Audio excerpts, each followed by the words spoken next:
मित्रों नमस्कार, मैं डॉक्टर शैलेश सिंह आपका आपके YouTube channel homeopathy in easy way में एक बार फिर से स्वागत करता हूं। मित्रों आज मैं बात करूंगा एक बहुत सीरियस प्रॉब्लम जो म्यूकरमाइकोसिस है, उसका हम होम्योपैथ्स कैसे उसमें अपना कंट्रीब्यूशन दे सकते हैं और कैसे उसके इलाज में हम अपनी भागीदारी दे सकते हैं। फ्रेंड्स, बाकी जितनी भी बीमारियां थी उनका हमने बहुत सफलतापूर्वक इलाज किया है, चाहे इससे पहले कोविड का हो, उसमें हम खूब अच्छे से लड़े हैं और अच्छे रिजल्ट्स हमने दिए हैं। लेकिन जो म्यूकरमाइकोसिस है, यहाँ थोड़ा सा मामला दूसरा है। ये जो है पोस्ट कोविड कॉम्प्लिकेशन के रूप में एक तो हमारे साथ आया है। दूसरे इसमें जो सबसे बड़ी प्रॉब्लम है कि जो पेशेंट होगा वो कहीं ना कहीं एलोपैथिक हैंड्स में होगा, पहले से एलोपैथिक दवाएं ले रहा होगा, पहले से उसको कोविड या उसके साथ में डायबिटीज़ जुड़ा हुआ होगा, हाइपरटेंशन जुड़ा हुआ होगा और वो कहीं ना कहीं हॉस्पिटलाइज्ड होगा। उसका जो सिम्टोमेटोलॉजी है वो क्लियर कट केवल म्यूकरमाइकोसिस की सिम्टोमेटोलॉजी के साथ नहीं आएगा पेशेंट। ये हमारे लिए एक बड़ा चैलेंज है। तो यहाँ पर जब भी हम उसका ट्रीटमेंट स्टार्ट करेंगे, ये बात ध्यान रखिएगा कि वो एक मिक्स्ड सिम्टोमेटोलॉजी हमको मिलेगी और जो मिक्स्ड सिम्टोमेटोलॉजी है वहाँ से जब हम अपने मेडिसिन का चुनाव करेंगे तो वहाँ पर हमको जो है एक बड़ा चैलेंज होगा कि किस तरीके से हम उसमें से म्यूकरमाइकोसिस के जो सिम्टम्स हैं उसको वहाँ से डिफ्रेंशिएट कर सकें और वहाँ से कौन सा अनकॉमन पेक्यूलियर सिम्टम निकाल सकें। क्योंकि कई बार ऐसा होगा कि पेशेंट को हम देखने भी नहीं जा पाएंगे, पेशेंट से डायरेक्ट सिम्टम्स भी नहीं ले पाएंगे। जो पेशेंट फ़ोन करके बात करते हैं वो कहते हैं कि सर ऐसे ऐसे है और म्यूकरमाइकोसिस है। तो अब यहाँ पर हमको जो है होम्योपैथी को हम कैसे अप्लाई करेंगे। फ्रेंड्स, यहाँ पर एक बात मैं छोटी सी इसमें और जोड़ना चाहता हूँ कि होम्योपैथी को हम तीन तरीके से अप्लाई करते हैं। एक होम्योपैथी इन एलोपैथिक वे, एक होम्योपैथी इन आयुर्वेदिक और यूनानी या इस तरीके के रूप में, तीसरा होम्योपैथी इन होम्योपैथिक वे। ये हम कैसे जो है कैसे करते हैं ये देखिए।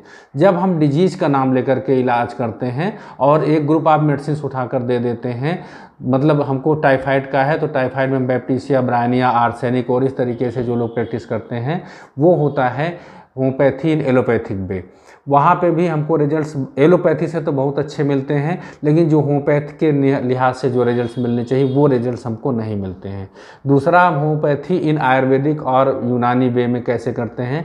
जब हम मदर टिंचर की प्रैक्टिस करते हैं, हम क्या करते हैं कि अच्छा ये नीम का अर्क है तो नीम का अर्क जो वहाँ पे काम करता है वो ऐसा हो गया, ये हमको तुलसी का अर्क है ऑसियम कैनम तो हम इसको ऐसे दे देंगे। तो जब हम मदर टिंचर की प्रैक्टिस करते हैं अशोका यूट्राइन टॉनिक मान कर दे देते हैं। तो जब ऐसे हम प्रैक्टिस करते हैं तो ये जो है होम्योपैथी आयुर्वेदिक और यूनानी वे है। यहाँ पे भी हमको रिजल्ट्स उससे बहुत अच्छे मिलते हैं, लेकिन उस तरीके के रिजल्ट्स हमको नहीं मिलते जैसा एक होम्योपैथिक फिजिशियन को मिल सकता है। तीसरा, होम्योपैथी इन होम्योपैथिक वे। यहाँ पर जब हम पेशेंट की जो है टोटलिटी लेते हैं, उसकी सिम्टोमेटोलॉजी ले करके उसका एनालिसिस करते हैं, उसके बाद उससे अपने मेडिसिन को जो है उससे मिला करके जो हम ड्रग निकालते हैं वो एक मेडिसिन प्रिस्क्राइब करते हैं, वो है होम्योपैथी इन होम्योपैथिक वे।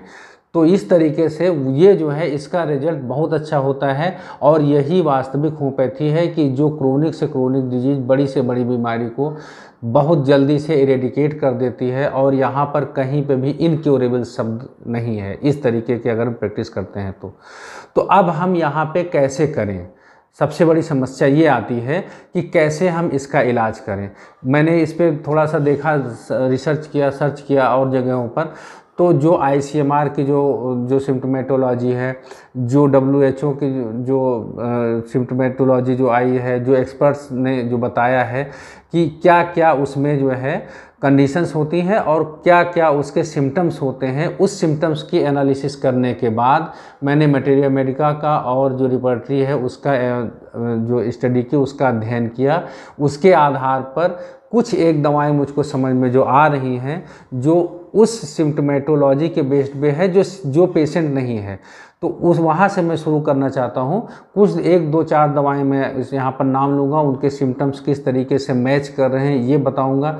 लेकिन कोई ज़रूरी नहीं कि यही इतनी मेडिसिन जो है ये इस कोविड जो है पोस्ट कोविड जो कॉम्प्लिकेशन है या जो दूसरी डिजीज है म्यूकरमाइकोसिस उसमें काम आएगी। इसके अलावा भी बहुत सारी मेडिसिन हैं जो आपकी हेल्प कर सकती हैं। फिर कुछ वीडियोज में आर नंबर दिखाया जा रहा, R87, 27 एंटी फंगल पता नहीं क्या क्या, इस तरीके की दवाओं का तो मैं कभी उपयोग करता भी नहीं हूँ, और लेकिन ना ही वो दवाएं आपको इसमें मदद करने वाली हैं। तो आप इससे बिल्कुल वो रहिएगा कि यहाँ पर कोई पेटेंट मेडिसिन आपकी हेल्प नहीं करेगी। तो हो सकता है कि थोड़ा बहुत पैलिएट कर दे, लेकिन वहाँ से केस क्योर होने वाला नहीं है। केस क्योर तभी होगा जब हम उसके सिम्टोमेटोलॉजी को लेकर के रिपर्टराइज करके एक मेडिसिन निकालेंगे, तब जा कर के हम उस पर कुछ पेशेंट की हेल्प कर पाएंगे। तो आइए देखते हैं कौन मेडिसिन इस जो है डिजीज में, इस डिजीज के करीब आती हैं। तो वहाँ पर मैंने जब देखा तो सबसे पहले मेडिसिन आती है काली आयोड। काली आयोड मेडिसिन जो है ये जो है म्यूकरमाइकोसिस के काफ़ी करीब हमको लगी। वो क्यों लगी ये देखिए, क्योंकि जो काली आयोड के जो सिम्टम्स हैं वो ऐसे सॉफ्ट टिश्यू पर उसका काम बहुत बढ़िया है जो स्किन के नीचे है। तो उसमें जो है मैंने बोरिक मेडिका से ये ज़्यादातर कंटेंट लिया है, क्योंकि जब हम पर्टिकुलर्स पे बात करते हैं तो वहाँ पर सबसे अच्छी मेडिसिन की अगर कोई बुक है तो वो बोरिक है। डॉक्टर बोरिक ने यहाँ पर लिखा हुआ है कि acts on fibrous and connective tissue producing inflammation and oedema. ये देखिए, जब भी म्यूकरमाइकोसिस का फंगस का स्कोर इनहेल करेंगे हम तो वो सबसे पहले नोज़ में जाता है, नोज़ में वहाँ से इरिटेशन शुरू होता है। नोज़ में जो काली आयोड के सिम्टम है वहाँ पर एक्रिड फ्लुएंट कोराइजा जैसे पानी जैसा सबसे स्टार्टिंग में बहेगा, और उसके बाद में धीरे धीरे फिर वहाँ पर क्या होगा, वो धीरे धीरे जो इसके नोज़ के सिम्टम वहाँ पर swelling and redness of nose, acrid discharge. Acrid discharge का मतलब जो वहाँ से पानी निकलेगा वो आसपास फैल जाएगा, और जहाँ जहाँ पर वो लगेगा वहाँ पर उसका जो है स्पॉट्स जैसे बनते चले जाएंगे, वहाँ पर स्किन इरिटेट होगी। इसके बाद फिर जो है जब ये मेडिसिन और आगे बढ़ती है तो जो आपका विंग्स है, जो नोज के विंग्स हैं या फिर जो सेप्टम है वहाँ पर अल्सर जैसे बनेंगे, और फिर धीरे धीरे वहाँ पर क्रोजन शुरू हो जाएगा। इसके बाद फिर यहाँ से जब स्पोर फैलता है तो ये नीचे अंदर जाता है, यहाँ पर कनेक्टिव टिश्यू में पहुँचता है। इसमें एक लाइन और बहुत अच्छी लिखी हुई है कि जो है अगर आपका जो कोराइजा है ये जो कोराइजा है ये आपका नाक से ये निकलकर साइनोसाइटिस की तरफ बढ़ता है, साइनस के सिम्टम्स भी उसमें आते हैं, तब ये मेडिसिन और अच्छा काम करती है। इसके बाद ये यहाँ से इन्वेट करता हुआ जब यहाँ पर जो टिश्यू है इसका इन्वेजन करता है, तो पहली वाली लाइन जो मैंने बोली वो आपको यहाँ पर और ज़्यादा अच्छी लगेगी कि एक्ट्स ऑन फाइब्रस टिश्यू, यहाँ पे कनेक्टिव टिश्यू पे उसका एक्शन शुरू हो जाता है। फिर इसके बाद यहाँ से आगे बढ़ता है, फिर ये आता है हेडेक। यहाँ पर जो है इसका जो फ्रंटल साइनोसाइटिस है, यहाँ का इसका जो हेडेक है ये बड़ा अच्छा है, पिक्यूलियर है कि इसका जो हेडेक होता है वो फ्रंटल हेडेक होता है और रूट ऑफ नोज से शुरू होकर के आइज़ तक ये चला जाता है। फिर आइज़ में भी इसके सिम्टम्स हैं, रेडनेस ऑफ आइज़ एंड कंजक्टिविटिस भी जैसे सिम्टम्स आते हैं, रेडनेस ऑफ आइज़ होता है, फिर वहाँ से लेक्राइमेशन हो सकता है और प्रूलेंट लेक्राइमेशन हो सकता है। नोज से ग्रीनिश डिस्चार्ज लास्ट में हो सकते हैं। ये उसके बाद जो है इसमें लिखा हुआ है कि cold travels upwards to downwards, धीरे धीरे ये जो है ये ट्रेवल करता हुआ नीचे जो है यहाँ तक लंग्स तक पहुँच जाएगा। लंग्स में जो इसके सिम्टम्स है वो भी काफ़ी इससे मैच करते हैं। लंग्स में जो सिम्टम है इसमें ये निमोनिया तक काज कर देता है, और चेस्ट पेन मूव्स बैकवर्ड्स, जो चेस्ट में पेन होगा वो पीछे तक चला जाएगा, यहाँ पर प्लूरल निमोनिया और फिर लास्ट में प्लूरल इफ्यूजन तक आ जाता है। खांसते खांसते इसमें जो स्पूटम आता है वो ग्रीनिश कलर का होता है। तो मुझको लगता है कि ये मेडिसिन जो है ये काफ़ी कुछ आपके इस डिजीज का जो सिम्टम है उससे रिलेट करती हुई है। लेकिन जब पेशेंट का अनकॉमन पिक्यूलियर सिम्टम कोई मिलेगा या पेशेंट के जो जनरल सिम्टम्स हैं वो मिलेंगे तो मेडिसिन वहाँ पर बदल जाएगी। फ्रेंड्स, दूसरी मेडिसिन है आर्सेनिकम एल्बम।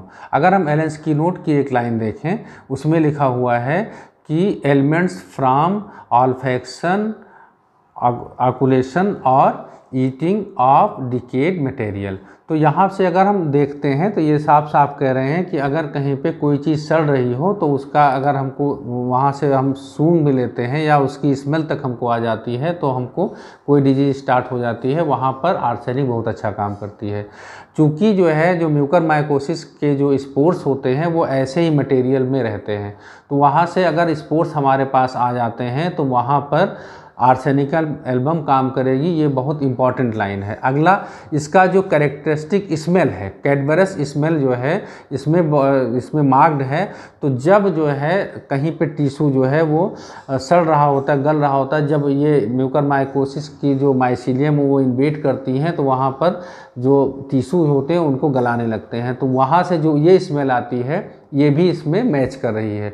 तीसरा जो सिम्टम है कि जैसे ही स्पोर सेटल डाउन होगा हमारे नोज पर, वहाँ पर तुरंत क्या होगा, एलर्जी जैसा सिम्टम हमको आएगा, छींक आएगी, फिर उसके बाद में वहाँ से जो है वाटरी डिस्चार्ज शुरू हो जाएगा, फिर कोराइजा जैसे सिम्टम आएगा। तो ये सारे जो है आर्सेनिक में मार्क्ड हैं। इसके बाद चूँकि डेबिलिटेड पेशेंट है, इस समय भी जो आपके पेशेंट्स आएंगे आपके पास वो पूरी तरीके से न उठ पाएंगे न बैठ पाएंगे, पूरी तरीके से वीकनेस और उसके साथ में रेस्टलेसनेस अगर है तो वहाँ पे आर्सेनिक एल्बम बहुत अच्छा काम करती है। अगला जो इसका थर्स्ट है वो आप जानते हैं पिक्यूलियर थर्स्ट है। अगर उसमें थोड़ा थोड़ा पानी उसको थोड़ी थोड़ी देर पर के इंटरवल पे उसको मांग रहा है, रेस्टलेसनेस है, तो वहाँ पर फिर अगर ये जो है जब ये लंग्स तक पहुँच जाता है तो वहाँ पर उसको ब्रीथलेसनेस होती है। अगर ब्रीथलेसनेस लेटने पे बढ़ रही है और उठ के बैठने पे आराम मिलता है, ये भी आर्सेनिक एल्बम का बहुत अच्छा जो है सिम्टम है, वहाँ पर ये भी मैच कर जाएगा। फिर इसके बाद में मिड डे मिड नाइट अगर एग्रीवेशन है तो फिर आर्सेनिक एल्बम इन्फ्लेमेबल मेडिसिन है, आप इसको दे सकते हैं। अगली मेडिसिन जो है वो है थूजा ऑक्सीडेंटैलिस। थूजा ऑक्सीडेंटैलिस जो है ये ऐसी जगहों पर काम करती है जहाँ पर अगर म्यूकस मेम्ब्रेन में फंगल ग्रोथ हो रही है और उसके साथ में जो है अगर वहाँ पर कुछ वार्ड जैसा या कुछ जो है कुछ एग्रीगेशन हो रहा है, कुछ चीज़ें वहाँ पे अकुमुलेट हो रहे हैं, कुछ ओवर ग्रोथ जैसे सिम्टम्स आ रहे हैं, वहाँ पर ये बहुत अच्छा मेडिसिन काम करेगी। इसके साथ क्रोनिक कोराइजा में जहाँ पर म्यूकोपुलेंट डिस्चार्ज है नोज से, या फिर ग्रीन कलर का डिस्चार्ज है, या फिर खांसते खांसते ग्रीन कलर का स्पूटम आ रहा है, वहाँ पर भी थूजा बहुत अच्छा मेडिसिन काम करती है। तो इस तरीके से थूजा ऑक्सीडेंटैलिस जो है वो भी यहाँ पर आती है। लेफ्ट साइड अगर इन्वॉल्व हो रहा है, एक साइड चूँकि इसमें बार बार आपसे बताया गया है कि यूनिस लेटरल जो है स्वेलिंग ऑफ फेस होगा, तो अगर लेफ्ट साइड इन्वॉल्व हो रहा है, लेफ्ट साइडेड हेडेक है, तो थूजा ऑक्सीडेंटैलिस आप दे सकते हैं, अच्छा काम कर रही है। इसके बाद हम आते हैं, अगली मेडिसिन है वो है लैकेसिस। इसी के साथ में लैकेसिस में भी आप जानते हैं कि एक साइड का मार्क्ड है, लेफ्ट साइडेड अगर इन्वॉल्वमेंट है और यूनिलेटरल स्वेलिंग है अगर लेफ्ट साइड की, वहाँ से सिम्टम शुरू हो रहा है और वो वहाँ लेफ्ट से चल के अगर राइट साइड की तरफ जा रहा है तो लैकेसिस बहुत अच्छी मेडिसिन है। अगर पेशेंट को सोते सोते उसकी तकलीफ़ बढ़ती है और नींद खुल जाती है, ये सिम्टम भी इसमें मार्क्ड है। फिर अगर जो है आप देख रहे हैं कि जो लैकेसिस है उसमें पर्पल कलर की या ब्लू कलर का स्किन भी हो जाता है, तो स्किन में इस तरीके की स्पॉट्स म्यूकरमाइकोसिस में भी आते हैं। फिर इसका ब्लड जो है वो क्लॉटेड ब्लड अगर हो रहा है, ब्लीडिंग हो रही है टेंडेंसी, ये भी लैकेसिस में है। तो अगर नाक से ब्लीडिंग हो रही है या कहीं से टिश्यू से ब्लीडिंग हो रही है और वो पर्पल या क्लॉटेड है या डार्क कलर का ब्लड है और लेफ़्ट साइडेड कंप्लेन है, तो लैकेसिस बहुत अच्छी मेडिसिन है। टिश्यू के डिब्राइडमेंट में भी इसका बहुत अच्छा रोल है। तो लैकेसिस जो है कनेक्टिव टिश्यू को क्या करती है कि वहाँ से सड़ाना शुरू कर देती है, वहाँ से जो डिस्चार्ज है वो ऑफेंसिव डिस्चार्ज और ख़ास करके ब्लैकिश या ब्लूइश या पर्पल कलर के डिस्चार्ज आते हैं, तो लैकेसिस यहाँ पर बहुत अच्छा काम करेगी। अगली मेडिसिन है वो है नाइट्रिक एसिड।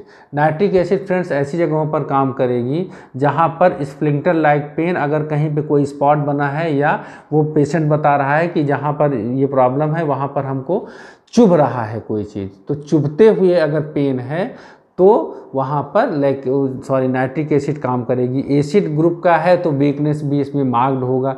इसके साथ में आप देखिए नाइट्रिक एसिड कई तरीके के अल्सर्स में भी काम करती है। माउथ अल्सर्स अगर बन रहे हैं वहाँ पर भी, अगर स्प्लिंटर लाइक पेन है, कोई चीज़ चुभने जैसा दर्द है, तो वहाँ पे काम करेगी। फिर जहाँ पर स्किन और म्यूकस मेम्ब्रेन मिलती है वहाँ पर ये सबसे अच्छा प्रभाव क्षेत्र होता है नाइट्रिक एसिड का। तो आप देखिए नाक पे जो यहीं से डिजीज़ की स्टार्टिंग होती है या यहाँ से डिजीज़ की स्टार्टिंग होती है, अगर यहाँ पर कटा कटा लग रहा है या वहाँ पर स्पॉटिंग लग रही है या दाने जैसा पड़ रहा है या कोई भी वहाँ पर पैथोलॉजी समझ में आ रही है जहाँ पर नेजल म्यूकस मेम्ब्रेन या माउथ का म्यूकस मेम्ब्रेन और स्किन मिल रहा है, तो वहाँ पर आप बिना सोचे समझे आपको नाइट्रिक एसिड दे देना है। तो ये कुछ मेडिसिन हैं जो इसके आसपास घूमती हैं। इसके बाद में हम आते हैं, अगली जो मेडिसिन है ये है आपकी फ्लोरिक एसिड। फ्लोरिक एसिड भी इसमें बहुत अच्छा काम कर रही है, चूँकि एसिड ग्रुप की है, वीकनेस मार्क्ड होगी। फ्लोरिक एसिड कोरोजन में बहुत अच्छा, मतलब ये पूरे के पूरे शरीर को गलाने जैसा है। मतलब इसके जितनी भी डिस्चार्जेज होती हैं वो सारे के सारे एक्रिड होते हैं, इतना एक्रिड डिस्चार्ज होते हैं, यहाँ तक कि इसका पर्सपायरेशन जो पसीना होता है वो भी जब निकलता है तो वहाँ पर भी अपना जो स्किन को लगता है वहाँ पर भी वो इरिटेट करने लगता है। तो इतनी ज़्यादा इरिटेटिंग मेडिसिन है, ये टिश्यू को बिल्कुल गलाने का काम करती है, इसके नेचर में है। तो इस तरीके से म्यूकरमाइकोसिस की जो पैथोलॉजी है वो फ्लोरिक एसिड की पैथोलॉजी से बहुत अच्छा मैच करती है। तो इसके साथ साथ में कई बार अगर हमको जो है इसकी वजह से फिस्चुला बन जा रहा है, कभी फिस्चुला लेक्राइमेलिस बन जाता है, यहाँ से फिस्चुला बन जा रहा है, या फिस्चुला डेंटेलिस बन जा रहा है, यहाँ पर ये मेडिसिन इनफेलेबल है, बहुत अच्छा काम कर रही है। तो इस तरीके से अगर जो है अल्सर्स हैं या फिस्चुला है और इसके साथ बहुत ज़्यादा वीकनेस है, बहुत ज़्यादा जो डिस्चार्ज है वो कोरोसिव है और जहाँ पे लग रहा है वहाँ पे स्किन को काट दे रहा है, तो इस तरीके या इस सिम्टम्स के साथ अगर पेशेंट आपके सामने प्रेजेंट हो रहा है तो फ्लोरिक एसिड वहाँ पर बहुत अच्छा काम करेगी। इसके बाद में आरम मेटेलिकम, आरम मेटेलिकम भी बहुत अच्छा मेडिसिन है, खास करके जो फेस और नोज़ की, ये भी जो है इसका सारा डिस्चार्ज ग्रीनिश होता है। ये अगर सुसाइडल टेंडेंसी के साथ या बहुत ज़्यादा डिप्रेस्ड है पेशेंट, बहुत ज़्यादा डिप्रेशन में पेशेंट है और उसको लगता है वो सुसाइड कर लेगा, या कई बार ऐसे पेशेंट देखिए अभी कोविड में शुरू में आया था कि पेशेंट ने सुसाइड भी कर लिया, इस तरीके का अगर सिम्टम आ रहा है आप वहाँ पर बिना सोचे समझे आप केवल आरम मेटेलिकम दे दीजिए, क्योंकि इसका जो है इसका जो हेडेक है, इसका जो अल्सरेशन है, इसका नाक पूरा अल्सरेटेड हो जाती है, आप देखते हैं बिल्कुल बोरिंग नोज होती है और इसमें जो डिस्चार्ज होते हैं वो भी एक्रिड होते हैं, जगह जगह पर क्या बोलते हैं उसमें अल्सर्स पाए जाते हैं, जो डिस्चार्जेज होते हैं वो बहुत ज़्यादा ऑफेंसिव होते हैं। इसमें जो है जो आई है इसमें फोटोफोबिया बहुत ज़्यादा होता है, डबल विजन होता है या कई बार हाफ विजन हो जाता है। तो इस तरीके से आई में भी बहुत ज़्यादा इसका अगर इन्वॉल्वमेंट हो गया है तो बहुत अच्छा रोल है। इसके साथ में इसका जो है आई पूरी सेंसिटिवनेस होती है, पूरा मैग्जिला इसका सेंसिटिव हो जाता है और आई बाहर की तरफ प्रोट्रूड भी हो जाती है। एसाफोटिडा मेडिसिन है, इस पे हम जो है थोड़ा सा देख ले रहे हैं। एसाफोटिडा भी जो है जो हमारा ये नाक और मुंह वाला जो एरिया है यहाँ पर अगर कहीं पर जो है सड़ने जैसी या गलने जैसे सिम्टम्स आ रहे हैं और इसके साथ साथ में बहुत ज़्यादा ऑफेंसिव डिस्चार्ज मतलब ब्रीदिंग है, इतनी ऑफेंसिव ब्रीदिंग होती है कि पेशेंट को खुद को अपनी ब्रीदिंग जो है वो टॉलरेट नहीं होती है, खुद कहता है कि मेरे नाक से जब मैं सांस लेता हूँ तो बहुत बदबू आती है, इतना ज़्यादा अगर ऑफेंसिवनेस है और साथ में उसमें हिस्टेरिकल सिम्टम्स आ रहे हैं, ग्लोबस हिस्टेरिकस है कि नीचे से गैस निकल रही है वो ऊपर तक जो है जाके वापस जा रही है, या हिस्टेरिकल या डिप्रेशन के और सारे सिम्टम्स आ रहे हैं, तो वहाँ पर एसाफोटिडा के बारे में आप सोच सकते हैं। तो ये कुछ मेडिसिन हैं, ये मैंने इसका पहला ग्रुप बनाया, पहला जो है एपिसोड बनाया है। इसके बाद में मैं म्यूकरमाइकोसिस पर जैसे जैसे और मेडिसिन का वो पिक्चर क्लियर होती जाएगी आपसे बात करता रहूँगा, और इस आशा के साथ कि कुछ आपको यूज़फुल जानकारी इस वीडियो के माध्यम से मिली होगी। ये जो है अभी शुरुआत है, अभी यहाँ पे अंत नहीं है, कहीं से भी आप जो है आप मेडिसिन का स्टडी करते रहिए और केस स्टडी करिए, हो सकता है इन मेडिसिन के अलावा भी कोई मेडिसिन आ जाए, लेकिन जब तक अगर आपको फ़ोन पर आप प्रिस्क्रिप्शन देना है तो इन मेडिसिन को एक बार ध्यान में ज़रूर रखिएगा। इस आशा के साथ कि यह वीडियो आपको पसंद आया होगा, आप इसको आगे लाइक और शेयर अवश्य करेंगे। अगर अभी तक आपने मेरा चैनल सब्सक्राइब नहीं किया तो सब्सक्राइब कर लें। धन्यवाद।